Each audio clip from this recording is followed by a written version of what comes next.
Case 1. David Berg.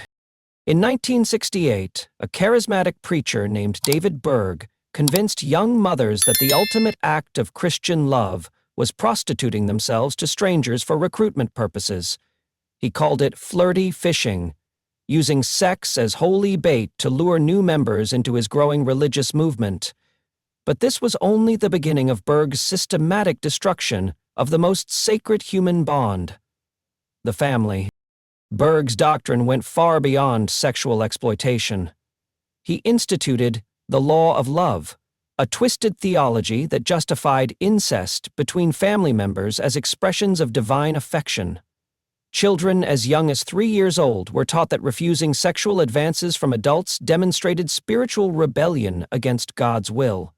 Parents watched helplessly as their own children were indoctrinated to view sexual abuse as sacred duty. The cult's communal child-rearing system deliberately severed parent-child relationships by removing children from their biological families and raising them collectively under Berg's direct influence. Children were trained to spy on their own parents, reporting any signs of doubt or resistance to cult leadership. This systematic betrayal destroyed trust within families and created an atmosphere of constant surveillance and fear. What began as a small hippie commune in California exploded into an international organization spanning 6 continents with over 15,000 members. Berg, who called himself Moses David, ruled his empire through inflammatory writings called Mo letters that contained increasingly disturbing sexual doctrines. His followers, known as Children of God and later the Family International, spread across the globe, establishing communes where traditional family structures were completely dismantled. Federal investigators eventually uncovered evidence of systematic child abuse, forced prostitution, and financial fraud within Berg's organization. Multiple countries launched investigations as survivors began speaking out about the horrific abuse they had endured. The FBI classified the group as a dangerous cult that posed serious threats to child welfare and family stability. Today, thousands of survivors continue dealing with the lifelong trauma inflicted by Berg's family destruction machine. Many struggle with post-traumatic stress disorder, difficulty forming healthy relationships, and complex grief over lost childhoods and fractured family bonds. Second- and third-generation survivors face unique challenges, having been born into the cult with no memory of normal family life. Berg died in 1994, but his legacy of family destruction continues to devastate lives worldwide.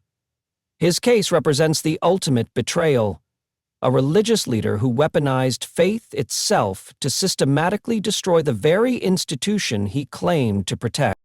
Welcome to Savage Case Files, where we investigate the most shocking true crime cases that expose the darkest depths of human betrayal.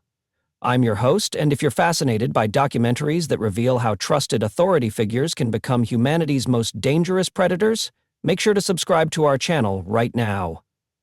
We bring you meticulously researched investigations into cases that will leave you questioning everything you thought you knew about trust, power, and manipulation. What you just witnessed with David Berg is only the beginning of a horrifying pattern that spans decades and continents. Today, we're exposing 10 religious cult leaders who didn't just commit crimes, they systematically destroyed the most fundamental human institution: the family. These aren't stories about financial fraud or political corruption. These are cases where spiritual authority became a weapon specifically designed to tear apart parents from children, husbands from wives, and siblings from each other forever. From polygamist prophets who stole children to create twisted dynasties, to messianic madmen who orchestrated mass family annihilation, to modern cult leaders who turned family members against each other through sophisticated psychological warfare, these cases reveal how religious manipulation can inflict trauma that echoes through generations. Prepare yourself for investigations that will challenge your understanding of how easily family bonds can be weaponized, manipulated, and ultimately destroyed by those who claim divine authority. The evidence we're about to present comes directly from FBI files, survivor testimonies, court records, and investigative journalism that took years to uncover. Case 2, Warren Jeffs, FLDS. Warren Jeffs transformed from a mild-mannered schoolteacher into one of America's most dangerous family destroyers when he claimed the title of prophet over the fundamentalist Church of Jesus Christ of Latter-day Saints. His absolute authority over 10,000 followers gave him unprecedented power to dismantle families with a single divine revelation. Jeffs wielded his prophetic status like a weapon against family bonds, forcibly reassigning wives and children from men who fell out of favor to more loyal followers. Families that had been together for decades were torn apart overnight when Jeffs declared that God had revealed new celestial marriages. Children would wake up to discover their fathers had been excommunicated and their mothers were now married to strangers. The prophet's most devastating family destruction involved orchestrating marriages between underage girls and older men, some as young as 12 years old forced to marry men in their 50s and 60s. These weren't isolated incidents, but systematic practices that destroyed childhood and created generational trauma within the isolated community. Perhaps Jeff's cruelest family destruction involved the systematic expulsion of hundreds of teenage boys dubbed the Lost Boys, who represented potential competition for the limited number of wives in the polygamous community. These young men were driven from the only home they had ever known, permanently severed from their mothers, sisters, and younger siblings, with no resources or preparation for life outside the cult. Federal investigators finally intervened when evidence emerged of systematic child abuse and forced marriages at Jeff's Texas compound.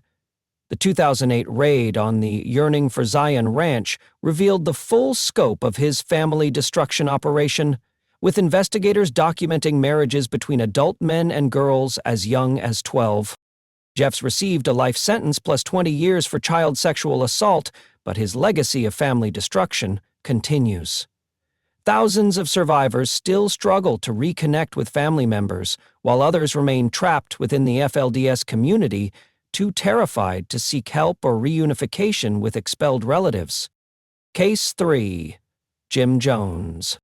Jim Jones began his ministry in 1950s Indianapolis as a progressive preacher promoting racial integration and social justice, attracting families seeking genuine community and spiritual purpose. His People's Temple appeared to be a beacon of hope, offering interracial adoption programs and care for elderly members that seemed to strengthen rather than destroy family bonds. But Jones harbored a sinister agenda that would culminate in the complete physical annihilation of nearly 1,000 family lines. He systematically demanded that parents sign over legal custody of their children to the church, claiming this would protect them from a corrupt outside world. Parents who resisted faced public humiliation and eventual expulsion from their community. Jones created an atmosphere of psychological terror, where family members were encouraged to report on each other's loyalty to his leadership. Children were trained to inform on parents who expressed doubts, while spouses were rewarded for betraying their partner's private criticisms. This culture of surveillance and betrayal systematically destroyed trust within families, making every intimate relationship a potential source of danger. The temple's move to Guyana in 1977 marked the final phase of Jones's family destruction operation. The remote jungle compound, called Jonestown, became a prison where families lived under constant surveillance and threat of punishment. Parents who attempted to leave with their children faced armed guards and psychological manipulation designed to break their will to escape. Jones's ultimate act of family destruction came on November 18, 1978, when he ordered the murder-suicide of his entire community. Parents were forced to poison their own children with cyanide-laced flavor aid before taking their own lives. Those who resisted were murdered by armed guards, ensuring no family would survive intact. The Jonestown massacre represents the most complete family destruction in modern cult history. Entire bloodlines were eradicated in a single day, with over 300 children murdered alongside their parents. The few survivors who escaped that day lost every family member they had, creating a trauma so profound that many never recovered from the loss.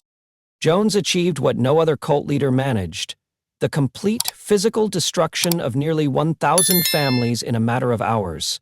His case demonstrates how family destruction can escalate from psychological manipulation to mass murder when unchecked spiritual authority encounters absolute desperation. Case 4. Sun Myung Moon.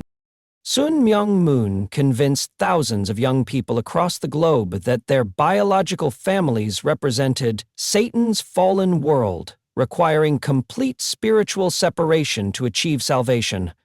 The Korean religious leader proclaimed himself the true Messiah, teaching that only through his divine authority could humanity escape the corruption of traditional family bonds. Moon's systematic family destruction began with intensive isolation and indoctrination programs that severed new members from their families of origin. Young recruits were taught that maintaining relationships with unconverted relatives would contaminate their spiritual purity and jeopardize their eternal salvation. This doctrine created devastating rifts between parents and children that often lasted for decades. The cult leader's most visible family destruction weapon was his massive blessings ceremonies, where thousands of couples were simultaneously married to complete strangers chosen personally by Moon. These arranged marriages deliberately prevented members from forming romantic relationships based on personal choice, instead creating family units entirely controlled by and devoted to Moon's religious empire.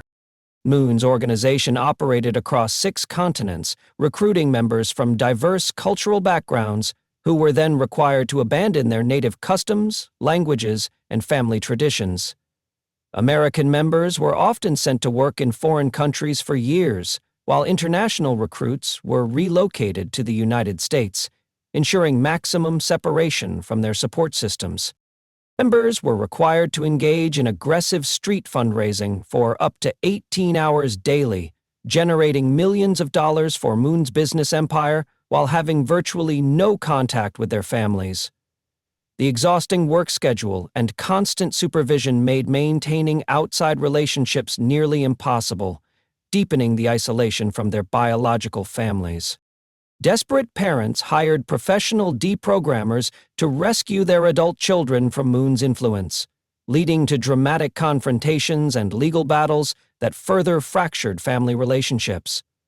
Many members permanently severed ties with parents who attempted intervention, viewing rescue efforts as persecution of their faith. Moon's family destruction created unique intergenerational trauma, as second-generation members born into arranged marriages struggled with identity issues while being forbidden from maintaining relationships with grandparents and extended family.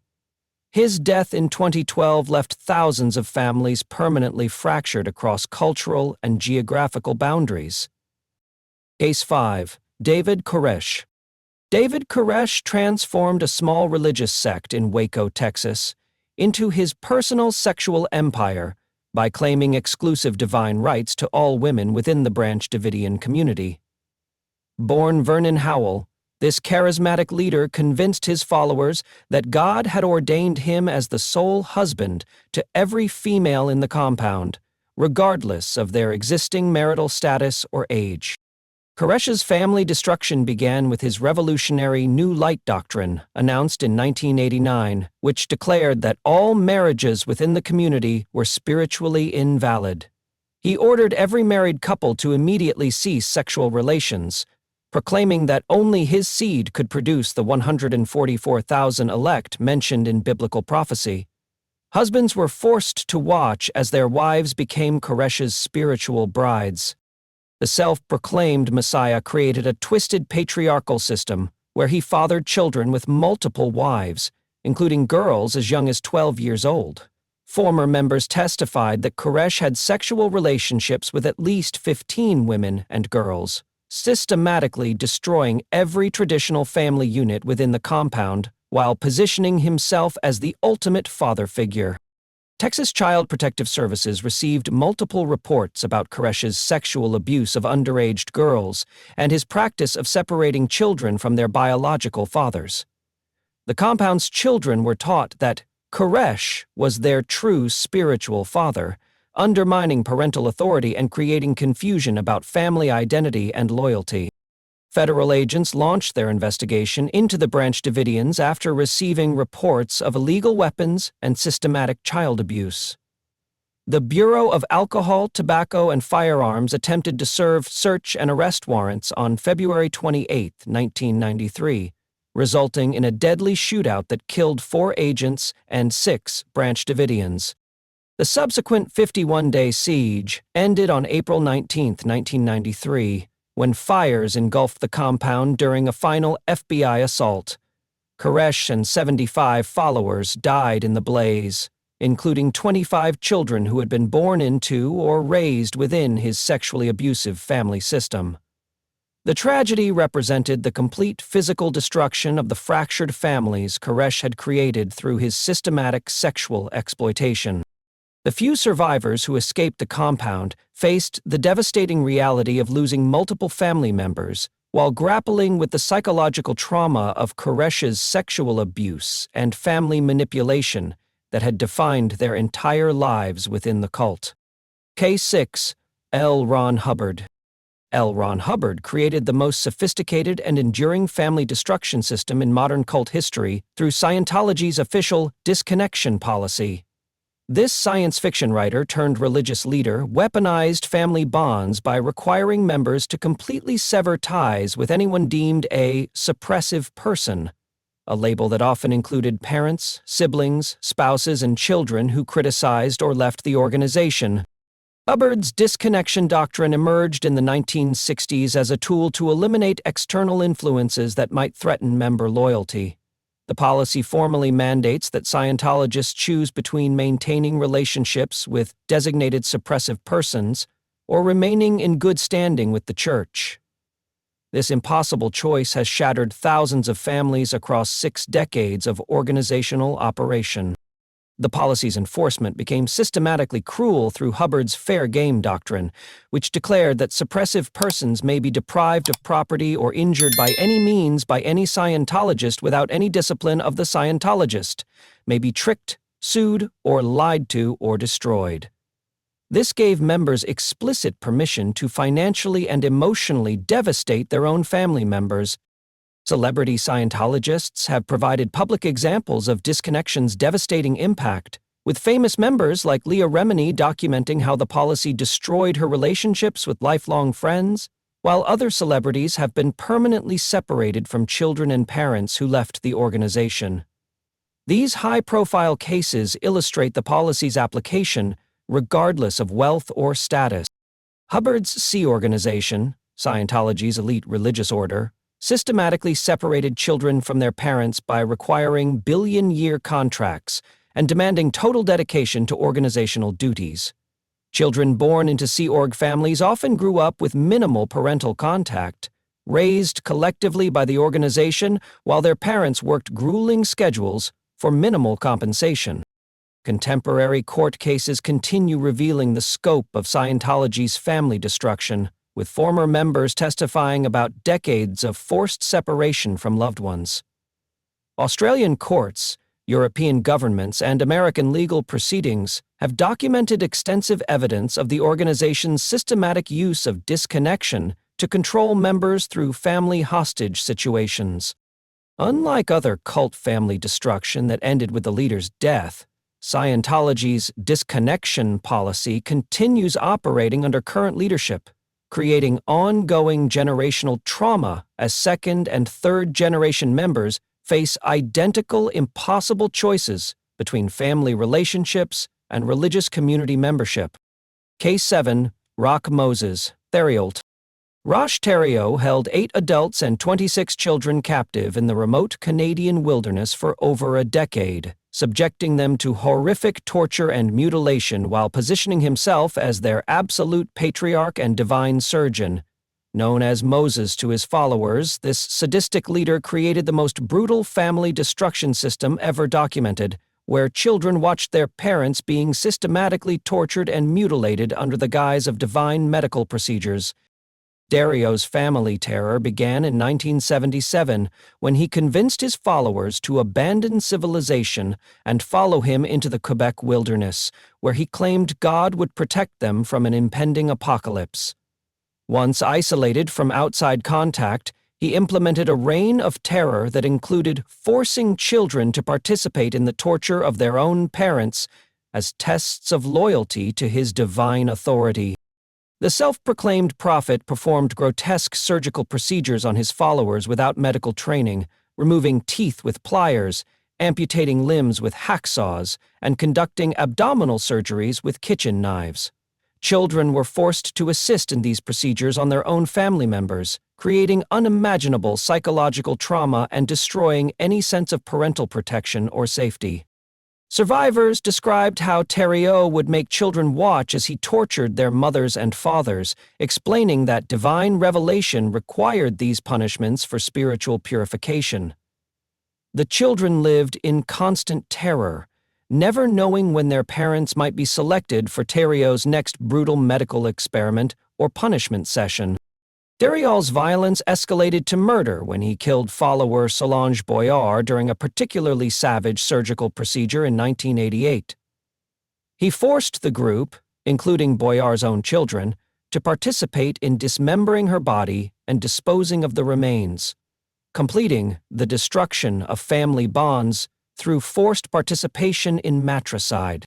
The Quebec Provincial Police finally intervened in 1989 after receiving reports from escaped members about the systematic abuse and murder occurring in the wilderness compound. Thériault received a life sentence for murder, but the surviving children faced decades of psychological recovery from witnessing their parents' torture and being forced to participate in unspeakable violence. The few survivors who escaped Thériault's wilderness prison faced unique trauma recovery challenges, as traditional family therapy models couldn't address the horror of children who had been forced to torture their own parents while believing it was God's will. Case 8. Keith Raniere. Keith Raniere disguised his family destruction operation as a self-improvement company called NXIVM, attracting successful women and their daughters through promises of empowerment and personal growth. This manipulative leader systematically isolated members from their families while creating a secret society called DOS, where women were branded with his initials and coerced into sexual slavery through elaborate blackmail schemes. Raniere's family destruction methodology involved demanding escalating financial commitments that drained members' resources and created dependence on the organization for basic survival. Wealthy members were pressured to recruit their own family members, turning mothers against daughters and sisters against each other in recruitment competitions that fractured existing relationships. The cult leader's most devastating family weapon was DOS, a pyramid scheme where women recruited other women as slaves who would then recruit additional victims. Members were required to provide collateral, compromising photos, damaging confessions, or family secrets that would destroy their reputations and relationships if released publicly. DOS members were subjected to branding rituals, where Raniere's initials were burned into their flesh near their pelvic area without anesthesia. Women were told this painful ceremony represented their commitment to the group, but investigators later revealed it marked them as Raniere's personal property, while permanently scarring them with evidence of their exploitation. Raniere systematically destroyed members' financial independence by requiring expensive courses, coaching sessions, and lifestyle changes that consumed their savings, and separated them from family members who questioned the organization's demands. Many members moved to Albany, New York, to be closer to NXIVM headquarters, further isolating them from their support systems. The organization used members' compromising collateral as weapons against their own families, threatening to release damaging information that would destroy relationships with parents, spouses, and children who weren't involved with NXIVM. This blackmail system kept members trapped even when they wanted to leave. Federal prosecutors successfully convicted Rajneesh on charges including racketeering, forced labor, and sex trafficking in 2019. His 120-year prison sentence provided justice for victims, but many families remain fractured by years of manipulation, financial exploitation, and the shame associated with their involvement in his criminal organization. Survivors continue working to rebuild relationships with family members who were damaged by Rajneesh's systematic manipulation, with some families successfully reuniting while others remain permanently fractured by the trauma. Case 9, Shoko Asahara. Shoko Asahara convinced thousands of highly educated Japanese professionals to abandon their families forever by prophesying an imminent apocalyptic war that would destroy all non-believers. This partially blind guru demanded that followers surrender their entire lives and assets to his Aum Shinrikyo cult, creating a total separation from the outside world that obliterated family connections across Japan's most accomplished social classes. Asahara's family destruction targeted Japan's intellectual elite, recruiting doctors, scientists, engineers, and university graduates who disappeared into his communal facilities without warning their families.